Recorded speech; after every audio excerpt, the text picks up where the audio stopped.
seeing in regard to the Build Back Better agenda from Joe Biden? Biden this past weekend said that he had 48 votes for this, which would include both Senators Shaheen and Hassan. Senator Shaheen's going to join us on the show tomorrow, and we're efforting Senator Hassan on this topic. What have you heard from them on this, and what do you think of the plan as a whole? Well, as you just said, it sounds like they've now told the president and their leadership that they are supportive of the bill, but they haven't told their own constituents that they're supportive of the bill. So Senators Hassan and Shaheen clearly support the $3.5 trillion. They've told the president that, it sounds like. So, it's a $3.5 trillion of giant bloated government programs that our grandkids and grandkids are going to have to be paying for a long time. This is not free money. They have this other thing they're trying to push now with they want to look at every $600 transaction that happens within a banking system for virtually every American. And that's how they're going to pay for it, because they want to make sure you're paying all of your taxes. So this idea that just the ultra wealthy are going to pay for this is complete nonsense. They're literally going after almost every single American. $600 transaction in a bank account, your bank would have to report that. A massive federal overreach of government reaching into the privacy and the pockets of every American. And our delegation supports it. They want to play coy and not talk about it too much. Look, I stand up and I do a press conference every week or every other week, and I feel like I'm asked more about what's going on in Washington than our own delegation has to answer to sometimes. But the fact is, this is a bad bill. It's bad for America. It's just big government, more spending. We have a lot of real issues. They're not talking about the supply chain issues. They're not talking about inflation. They're not talking about these things that really impact everyday Americans in every part of our economy, and making sure that we have long-term stability.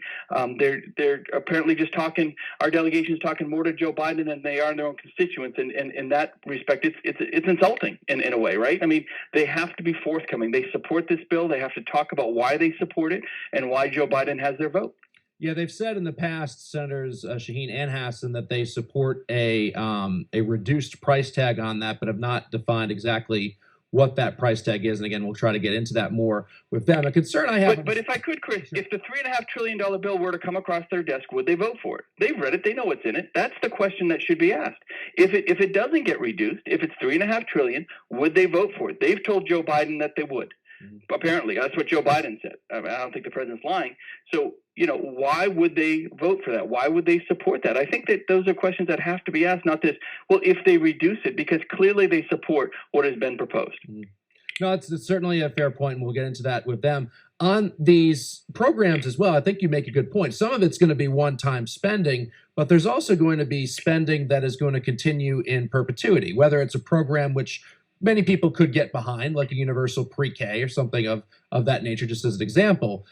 You spend X amount of dollars over 10 years, but there may also be more money that's needed for budgeting, and there may also be likely an extension of that program, years 11 through 20 and on forward. So a lot of the programs that they're proposing, as you mentioned, are going to become a part of our society and culture moving forward. So the price tag is, even if they bring it down to say 2 trillion or 1.8 trillion or whatever, that's going to get expanded upon moving forward, because these programs are going to be here for the long haul.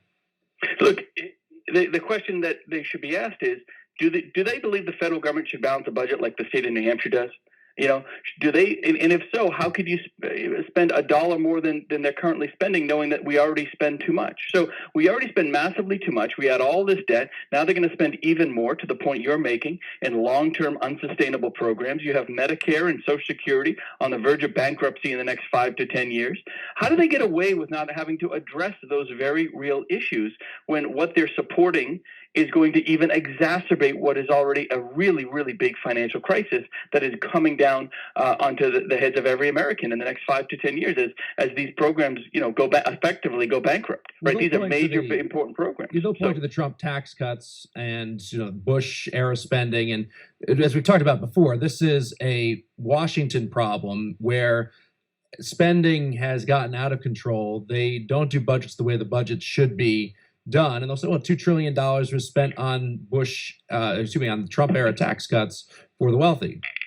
So, and the answer to that is, then get in a room and figure out how to balance the budget. Whether you want to undo tax cuts or whatever it might be, get more tax cuts to increase more business, whatever it is. We've cut taxes here in New Hampshire repeatedly. We're bringing in more revenue than ever before because we manage knowing that the economy, when a strong economy comes first, all the other programs can be funded the right way, right? It's a long-term sustainable growth.